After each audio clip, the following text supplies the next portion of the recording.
অভিষেক বন্দ্যোপাধ্যায় শিরদাঁড়া সোজা রেখে আগামীকাল যা করার করবেন। শুভেন্দু অধিকারীর মতো পালিয়ে যাবেন না। 13 সেপ্টেম্বর ইন্ডিয়া সমন্বয় কমিটির বৈঠকের দিনে তৃণমূলের সেকেন্ড ইন কমান্ড অভিষেক বন্দ্যোপাধ্যায়কে তলব নিয়ে এমনই মন্তব্য করলেন পার্থ ভৌমিক। অন্যদিকে ধূপগুড়িতে বিজেপির হারের জন্যই কি অভিষেককে ইডির তলব? সাংবাদিক বৈঠকে প্রশ্ন তুললেন শিশু ও নারী কল্যাণ মন্ত্রী শশী পাজা। বাদলার দিনে তো আপনারা সকলে উপস্থিত হয়েছেন।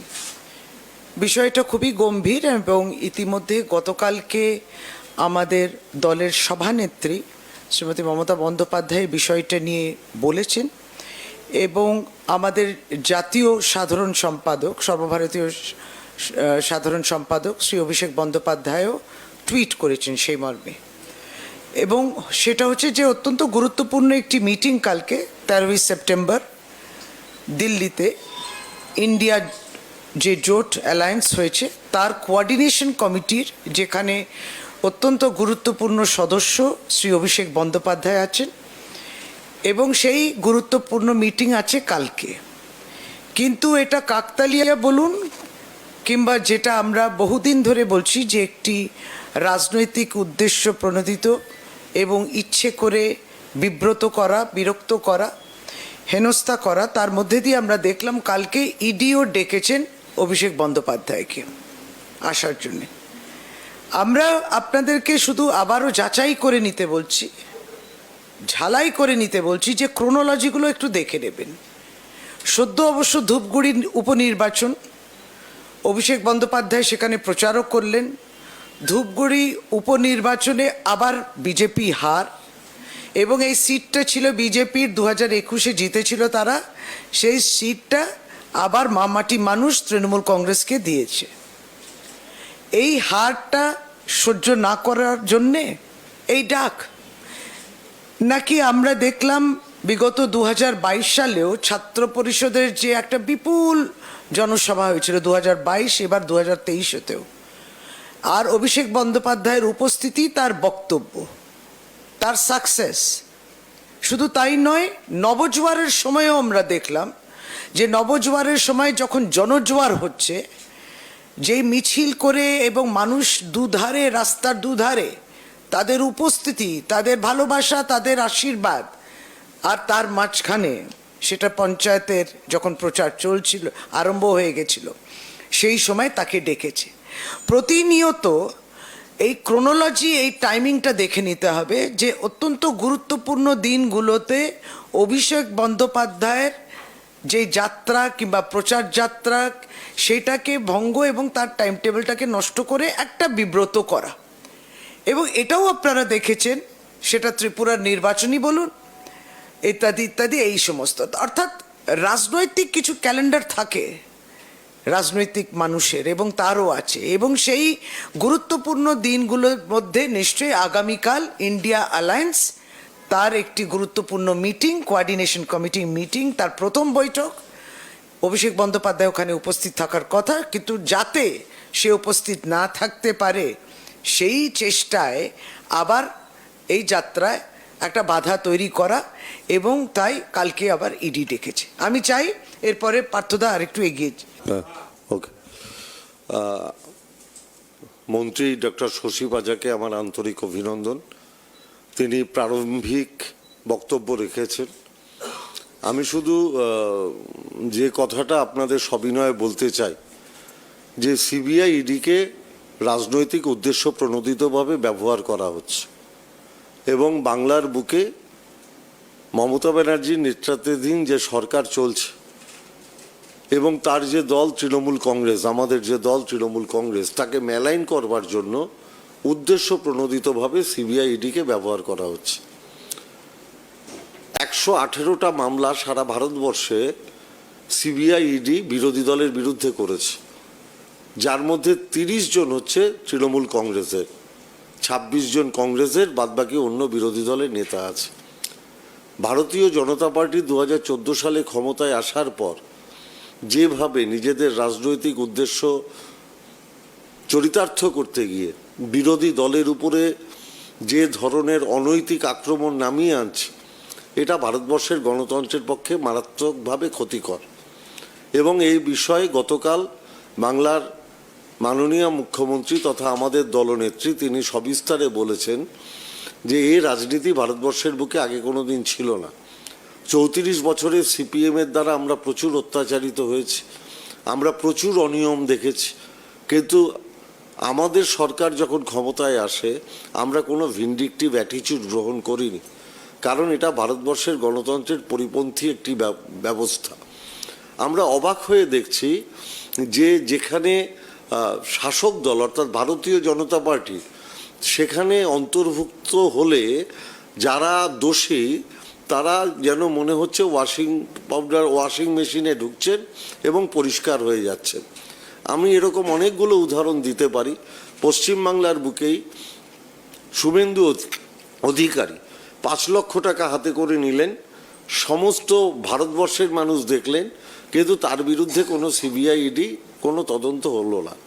আমরা অবাক বিস্ময়ে দেখলাম সারদায় যিনি মূল অভিযুক্ত সুদীপ্ত সেন তিনি নিজে প্রকাশ্যে বললেন আমি কাথি মিউনিসিপ্যালিটিতে টাকা দিয়েছি ড্রাফটের মাধ্যমে, আমি শুভেন্দু অধিকারীকে টাকা দিয়েছি, অথচ সিবিআই ইডি শুভেন্দু অধিকারীকে চোখে দেখতে পাচ্ছেন না। অভিষেক বন্দ্যোপাধ্যায়ের শিরদাঁড়া সোজা রেখেই আগামীকাল অভিষেক বন্দ্যোপাধ্যায় যাবেন এবং শুভেন্দু অধিকারীর মতো তিনি পালিয়ে যাবেন না। সাংবাদিক বৈঠক করে এমনই মন্তব্য করেছেন পার্থ ভৌমিক। এছাড়াও একাধিক বিষয় নিয়ে আজ তোপ দেখেছেন তৃণমূলের নারী ও শিশু কল্যাণ মন্ত্রী শশী পাজা এবং পার্থ ভৌমিক। এই বিষয়ে আমরা আরো বিস্তারিত জানাবো। আমাদের সঙ্গে সরাসরি টেলিফোন লাইনে জুড়ে গিয়েছেন আমাদের প্রতিনিধি দেবযানী। যে বিষয়টা জানতে চাইবো যে অভিষেক বন্দ্যোপাধ্যায়কে ইডি তলব করেছে এবং সেই বিষয় নিয়ে আজকে সাংবাদিক বৈঠকে সরব হয়েছেন শশী পাজা এবং পার্থ ভৌমিক। এই বিষয়ে কি জানতে পারছো? আগামীকাল বুধবার দিল্লিতে এনসিপি প্রধান শরদ পাওয়ারের বাড়িতে প্রথমবার বৈঠকে বসতে চলেছে বিরোধীদের জোট ইন্ডিয়ার সমন্বয় কমিটি।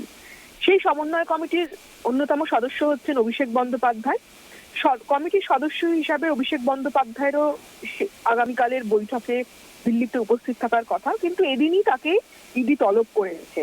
আর এই যে ইডি তাকে ডেকেছে এটা অভিষেক বন্দ্যোপাধ্যায় কিন্তু রবিবার তিনি নিজে টুইট করে জানিয়েছিলেন, এবং যখন তিনি টুইট করেন সেই সময় প্রধানমন্ত্রীকেও তার টুইটে তিনি কড়া আক্রমণ করেছিলেন। প্রশ্নটা উঠছিল যে অভিষেক বন্দ্যোপাধ্যায় কি তিনি দিল্লিতে যাবেন সমন্বয় কমিটির বৈঠকে যোগ দিতে, নাকি ইডি তলবে ইডির দপ্তরে গিয়ে তিনি হাজিরা দেবেন, ইডির মুখোমুখি হবেন। তার কারণ এর আগে অভিষেক বন্দ্যোপাধ্যায় তিনি বারবার বলেছেন যে তিনি সম্পূর্ণভাবে তদন্তে সহযোগিতা করবেন এবং তাকে যতবারই ডাকা হয়েছে তিনি কেন্দ্রীয় তদন্তকারী সংস্থার যারা অফিসাররা রয়েছেন তাদের জেরার মুখোমুখি হয়েছেন। তবে শুধুমাত্র ভোটের প্রচারে, পঞ্চায়েত ভোটের প্রচারে যখন তিনি ছিলেন মাঝে তাকে ডাকা হয়েছিল, সেই সময় তিনি যাননি। তিনি বলেছিলেন ভোট শেষ হলে তিনি হাজিরা দেবেন। কিন্তু তার আগেও আমরা দেখেছিলাম যে যখন তিনি নবজোয়ারে ছিলেন সেই নবজোয়ার কর্মসূচি থামিয়ে অভিষেক বন্দ্যোপাধ্যায় এসে ইডি অফিসারদের মুখোমুখি হয়েছিলেন। তাই আগামীকাল অর্থাৎ 13 সেপ্টেম্বর একটা বড় প্রশ্ন ছিল যে অভিষেক বন্দ্যোপাধ্যায় কি করবেন, কি করতে চলেছেন, তিনি দিল্লিতে যাবেন নাকি ইডি দপ্তরে যাবেন। আজকে আমরা যেটা দেখলাম যে তৃণমূলের তরফে শশী পাজা, পার্থ ভৌমিক তারা সাংবাদিক বৈঠক করে এই যে এই ইডির যে অভিষেক বন্দ্যোপাধ্যায়কে যে আগামীকাল ডেকেছে ইন্ডিয়ার বৈঠকের দিনে, সমন্বয় কমিটির বৈঠকের দিনে, এটাকে একেবারেই রাজনৈতিক উদ্দেশ্য প্রণীত ভাবে তারা দাবি করলেন। এবং গতকালই মমতা বন্দ্যোপাধ্যায় তিনি নবান্নে সেই রাজনৈতিক প্রতিহিংসার কথা বলেছেন। তিনি বলেছিলেন যে অভিষেক বন্দ্যোপাধ্যায়ের বিরুদ্ধে কোনো তথ্য প্রমাণ নেই, তারপরেও তাকে হেনস্থা করা হচ্ছে, তাকে বিরক্ত করা হচ্ছে। এবং যুব সম্প্রদায়, অভিষেক বন্দ্যোপাধ্যায় যুব সমাজের প্রতিনিধিত্ব করেন, এই যুব সমাজ যে এগুলোকে মেনে নেবেন না সেটাও কিন্তু মমতা বন্দ্যোপাধ্যায় কালকে হুঁশিয়ারি দিয়েছিলেন নবান্নে বসে। আজকে সেই সুরেই তার দলের 2 সিনিয়র মন্ত্রী তারা কিন্তু সেই একই বিষয়ে সরব হলেন। ইডির বিরুদ্ধে তারা, বিজেপির বিরুদ্ধে তারা সরব হলেন যে রাজনৈতিক প্রতিহিংসা চরিতার্থ করতেই এই ইডি সিবিআই কে কাজে লাগাচ্ছে বিজেপি। এবং সেই সঙ্গে পার্থ ভৌমিক এটাও বললেন যে অভিষেক বন্দ্যোপাধ্যায় শিরদাঁড়া সোজা রেখে যা করার করবেন, শুভেন্দু অধিকারীর মতো তিনি পালিয়ে যাবেন। অর্থাৎ পার্থ ভৌমিকের কথায় রাজনৈতিক মহল মনে করছে যে একটা ইঙ্গিত রয়েছে যে অভিষেক বন্দ্যোপাধ্যায় তিনি আগামীকাল ইডির জেরার মুখোমুখি হবেন, ইডি দপ্তরে যাবেন এবং ইডির অফিসাররা তাকে যা যা জিজ্ঞাসাবাদ করবেন তিনি সেই তার মতো করে তার সমস্ত কিছু জবাব দেবেন। অর্থাৎ অভিষেক বন্দ্যোপাধ্যায় যে দিল্লিতে যাচ্ছেন না সেটা অনেকটাই আজকে পার্থ ভৌমিকের কথা অনুযায়ী অনেকটাই স্পষ্ট, তিনি ইডি দপ্তরে যাবেন বলেই কিন্তু একটা ইঙ্গিত, বড়সড় ইঙ্গিত পাওয়া গিয়েছে সুপর্ণা। আর একটা বিষয়, এই আজকে অভিষেক বন্দ্যোপাধ্যায়ের ইস্যুতে যেরকম বিজেপিকে তারা আক্রমণ করেছে, সেরকমই আজকে তুমি জানো যে বাঁকুড়ায় কেন্দ্রীয় মন্ত্রী সুভাষ সরকার তিনি বিজেপি কর্মীদেরই বিক্ষোভের মুখে তাকে পড়তে হয়েছে, তাকে দীর্ঘক্ষণ তালাবন্দি করে রাখা হয়েছে এবং বিজেপি কর্মীদের অভিযোগ যে টাকার বিনিময়ে পদ এবং চাকরি দিয়েছেন কেন্দ্রীয় মন্ত্রী।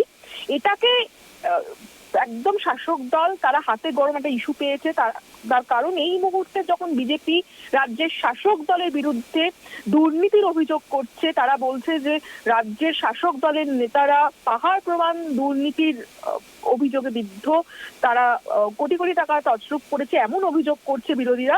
সেই সময় বিজেপির কেন্দ্রীয় মন্ত্রীর এইরকম হেনস্থা, বিশেষ করে একদম খোদ দলের কর্মীদের হাতে এইরকম তাকে হেনস্থা হতে হচ্ছে, এটা নিয়েও কিন্তু কটাক্ষ করেছেন শশী পাজা, পার্থ ভৌমিকরা।